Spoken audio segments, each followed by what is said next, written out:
जय माता दी, जय मां कामाख्या, देवराधा ट्रस्ट, सत्यवाणी चैनल।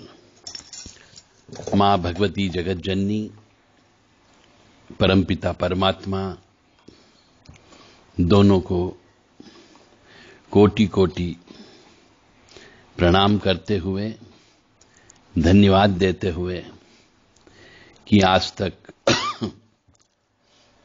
आपने हमें स्वस्थ रखा, भोजन दिया, हवा दी, पानी दिया।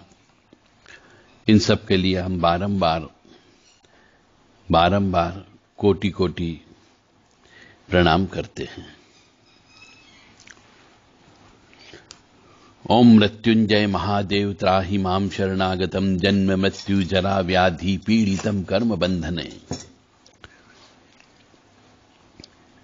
ओम सर्वमंगल मांगल्ये शिवे सर्वासाधिके शरण्ये त्र्यंबके गौरी नारायणी नमस्तुते। जिस मनुष्य के पास शिव और शक्ति दोनों की कृपा होती है, उस आत्मा पर देवत्व कृपा हमेशा बनी रहती है। यानी जिसका सप्तम भाव और जिसका अष्टम भाव दोनों अच्छा है, तो मान के चले उसके ऊपर देवत्व कृपा है ही। हवन करने के असंख्य फायदे हैं।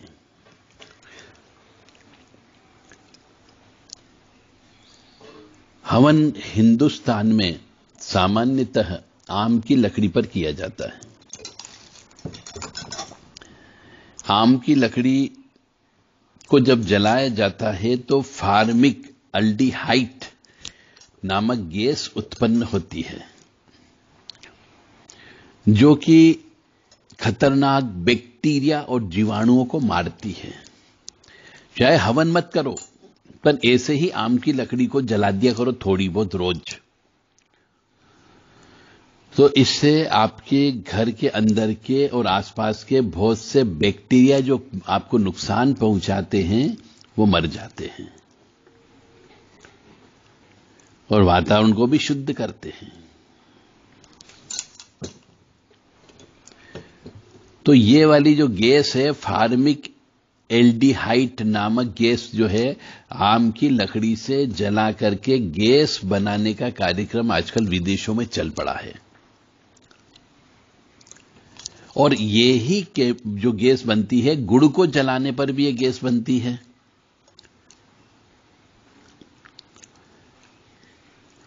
हवन पर बहुत से रिसर्च विदेशों में हो रहे हैं, भारत में तो होते ही नहीं, क्योंकि भारत में तो ऋषि मुनि, हमारे बड़े बुजुर्ग जो है वो हवन पर रिसर्च करके चले गए हजारों साल पहले।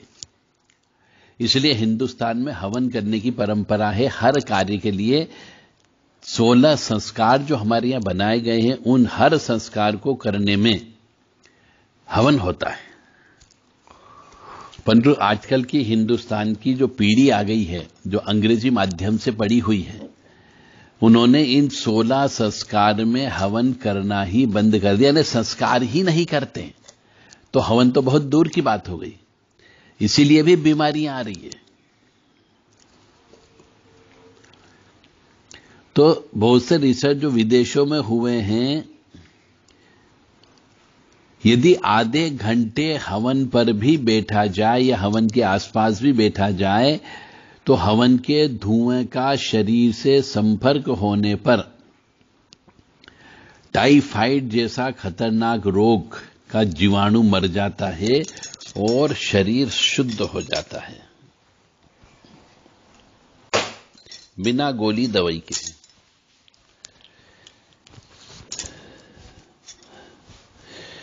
और वर्तमान में अब कुछ भारतीय लोग भी इसके ऊपर रिसर्च कर रहे हैं, वैज्ञानिक लोग। तो उन लोगों ने भी रिसर्च किया कि क्या वाकई में हवन से वातावरण शुद्ध होता है और क्या जीवाणुओं को नाश होता है या नहीं होता है। तो उन्होंने जो हमारे ग्रंथों में लिखा हुआ है, वो हवन सामग्री इकट्ठी करी और जलाने पर उसका जो धुआं निकला, उस धुएं से जीवाणु विषाणु नाश होते कि नहीं होते चेक किया। फिर उन्हीं वैज्ञानिकों ने अनेक प्रकार के धुएं पर भी काम किया, तो यह पाया कि सिर्फ 1 किलो आम की लकड़ी जलाने से हवा में बहुत से मौजूद विषाणु कम हो गए।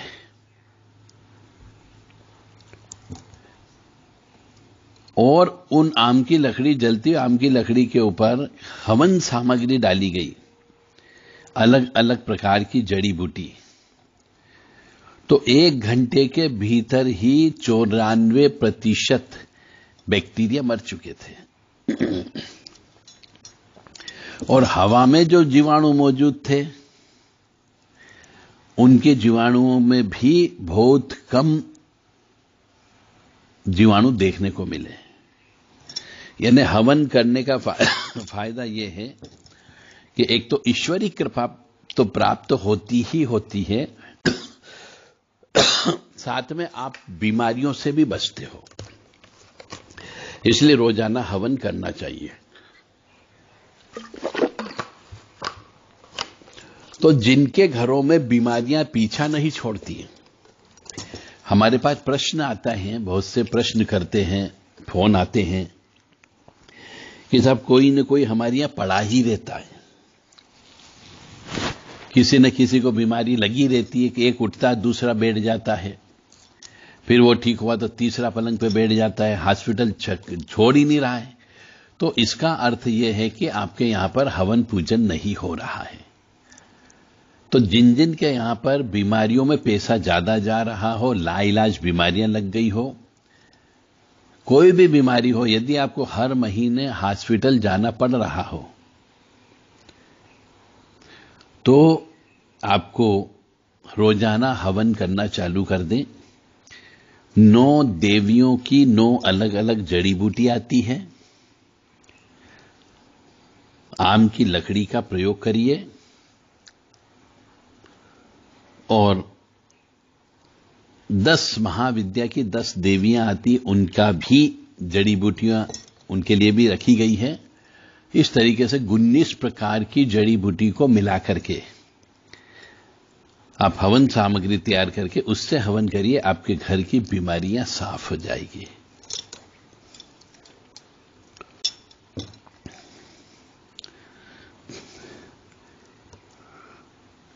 मतलब हवन करने से मनुष्य के ऊपर अटैक करने वाले जीवाणुओं का तो नाश होता ही होता है, साथ साथ वनस्पति, पेड़ पौधे और फसलों को नुकसान पहुंचाने वाले कीट पतंग, बैक्टीरिया का भी नाश हो जाता है। यानी रासायनिक खाद का प्रयोग आपको कम करना है। तो मेरी आप सबसे विनम्र निवेदन है कि यदि आप असफल हो रहे हो अपनी जिंदगी में, या फिर आपकी मानसिक स्थिति खराब है, या फिर घर में कोई न कोई बीमारी लगी रहती हो, किसी मनुष्य को बीमारी लगी रहती हो, नजर दोष, ऊपरी बाधा, तंत्र बाधा हो जाती हो, तो उस मनुष्य के द्वारा रोजाना 1 किलो आम की लकड़ी के साथ साथ 19 प्रकार की जो जड़ी बूटियां हैं उनको मिलाकर के हवन करना चाहिए। तो उससे उसकी धीरे धीरे ये सब बैक्टीरिया शरीर के खत्म होकर के उसके ऊपर देवी कृपा प्राप्त होने लगती है। और मंत्र भी बहुत सिंपल बोलना है आपको, 5 देवों के मंत्र से आहुति देना है। गायत्री मंत्र से दे लीजिए, महामृत्युंजय के मंत्र से दे लीजिए, ओम गम गणपते नमः के मंत्र से दे दीजिए। तो इससे घर की शुद्धि के साथ साथ मन की, बुद्धि की भी शुद्धि होती है और पूरे घर परिवार के जितने भी सदस्य होते सबको सुरक्षा भी मिलती है और घर में समृद्धि भी आती है। तो हवन करने से आपके रुके हुए काम भी निकल सकते हैं, हवन करने से आपकी बीमारियां दूर हो सकती है, हवन करने से पितृदोष की उत्पत्ति नहीं होती है, रोजाना हवन करने से इष्ट देवता, कुल देवता प्रसन्न होते हैं और हवन करने से हमारे घर के अंदर बैठे हुए स्थान के देवता और स्थापित देवता ये सभी प्रसन्न होते हैं। तो आपको हवन करना है। हवन में काले तिल का प्रयोग अवश्य करें, जौ का प्रयोग अवश्य करें, इंद्र जौ का प्रयोग अवश्य करें, पीली सरसों, लौंग, उड़द, काली राई, धनिया, हल्दी, ये 9 आइटम तो ये हो गए हैं। उसके बाद में कपूर काचली, जटामासी, छार छबीली, अगर तगर, इनका भी आपको प्रयोग करना है। कबीठ का प्रयोग करना है। कबीठ के साथ बेल फल जो आता है उसका प्रयोग करना है। आंवले का प्रयोग करना है। मिश्री का प्रयोग करना है। लौंग का प्रयोग करना है। काली मिर्ची का प्रयोग करना है। जायफल उसके अंदर आपको डालना चाहिए। जावित्री उसके अंदर आपको डालना चाहिए। इस तरीके से ये 19 आइटम हो जाते हैं। इनको मिला लें, पीस लें और इसी से ही आपको हवन करें। कंटिन्यू करें, लगातार करते रहें। ला इलाज बीमारी भी ठीक हो सकती है। जय माता दी, जय मां कामाख्या। हवन करने के लिए जो मंत्रों का प्रयोग किया जाता है, आपको नाम मंत्रों का प्रयोग करना है, जिससे दोष बिल्कुल भी नहीं लगता है। क्योंकि बहुत से मनुष्यों के मन में ये दिल दिमाग में आ जाता है कि साहब हमने तो गुरु दीक्षा नहीं लिए, हमारा हवन नहीं लगेगा। क्योंकि कुछ तथाकथित कम ज्ञान वाले गुरु के लीजिए या कथावाचक के लीजिए या कुछ गुरु घंटाल के लीजिए, वो मनुष्यों को भ्रमित करते हैं। इसलिए मैं स्पष्ट बोलता हूं कि भगवान का नाम लेने के लिए किसी गुरु की आवश्यकता नहीं होती, क्योंकि ईश्वर तो सर्वव्यापी है। तो भगवान का नाम सिर्फ एक नाम बुलाना है। ओम श्रीमन महागणाधिपते नमः, ओम उमा महेश्वराभ्यो नमः, ओम शची पुरंदराभ्यो नमः, ओम वाणी हिरण्यगर्भाभ्यो नमः, ओम लक्ष्मी नारायणाभ्यो नमः, ओम कुलदेवताभ्यो नमः, ओम इष्ट देवताभ्यो नमः, ओम ग्राम देवताभ्यो नमः, ओम स्थान देवताभ्यो नमः, ओम स्थापित देवताभ्यो नमः, ओम सर्वेभ्यो देवेभ्यो नमः, ओम सर्वेभ्यो तीर्थेभ्यो नमः, ओम सर्वेभ्यो ब्राह्मणेभ्यो नमः, ओम सर्वेभ्यो ऋषिभ्यो नमः, ओम सर्वेभ्यो सिद्धाय नमः, ओम नवग्रह देवताभ्यो नमः, ओम वास्तु देवताभ्यो नमः, ओम गुरुभ्यो नमः, ओम मातापितृजनकमलेभ्यो नमः, ओम सर्वेभ्यो पितृभ्यो नमः, ओम चतुष्षष्टि योगिनी देवेभ्यो नमः, ओम षोडश मातृका देवेभ्यो नमः, ओम सप्तघत मातृका देवेभ्यो नमः, ओम सप्त सागरेभ्यो नमः, ओम सप्त ऋषिभ्यो नमः, ओम सप्त नदीभ्यो नमः, ओम छम क्षेत्रपालाय नमः, ओम बम भैरवाय नमः, ओम क्रीम कालिकाय नमः, हम हनुमते नमः, ओम क्लीम कृष्णाय नमः, ओम नमो भगवते वासुदेवाय, ओम नमो नारायणाय, ओम लक्ष्मी नारायणाय नमः, ओम ब्रह्मणे नमः, ओम विष्णुवे नमः, ओम महेश्वराय नमो नमः। एतत् कर्म प्रधान देवता श्री महाकाली महालक्ष्मी महासरस्वती त्रिगुणात्मिका स्वरूपाय श्री दुर्गा देवी नमो नमः। तो इस प्रकार से ये 36 नाम आपको लेना है ईश्वर के। इसमें पूरे ब्रह्मांड के जितने भी देवता हैं उन सब देवता इस नामों में शामिल हो गए। नाम है, कोई मंत्र नहीं है। तो ये गुरु से लेने की आवश्यकता नहीं होती है। पूर्वमुखी होकर के आपको बैठना है। कोशिश की जाए कि पूर्वमुखी होकर के बैठे, नहीं तो उत्तरमुखी होकर के भी आप बैठ सकते हो।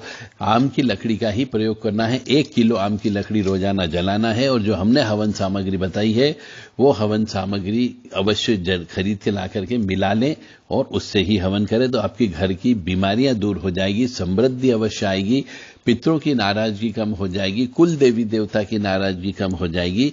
और लगातार करते रहें। ये मत पूछिए कि मैं कितने दिन कर लूं। तो आप कितने दिन करने का मतलब तो स्वार्थी हो गए कि आपने 11 दिन कर लिया, 21 दिन कर लिया, 3 महीने कर लिया, 6 महीने कर लिया और फिर जब ठीक हो गए तो टाटा बाय बाय। ऐसा नहीं। आपको अपने परिवार की सुरक्षा और समृद्धि चाहिए तो आपको ताज जिंदगी जब तक जिंदा हो अपन भी करो और दूसरे लोगों को भी, घर परिवार के सदस्यों को बताओ कि तू भी कर। यदि प्रगति चाहिए और स्वास्थ्य अच्छा चाहिए, बीमारी नहीं चाहिए, मंगलिक दोष नहीं चाहिए, कालसर्प दोष नहीं चाहिए, नाग दोष नहीं चाहिए, तो फिर हवन रोजाना करिए। आसन पे बैठ करके कर लीजिए। काले कपड़े मत पहनिए, क्योंकि काले कपड़े को हिंदू सनातन धर्म में अशुभ माना गया है। तो काले कपड़े पहन करके कभी भी हवन पूजन नहीं करना चाहिए।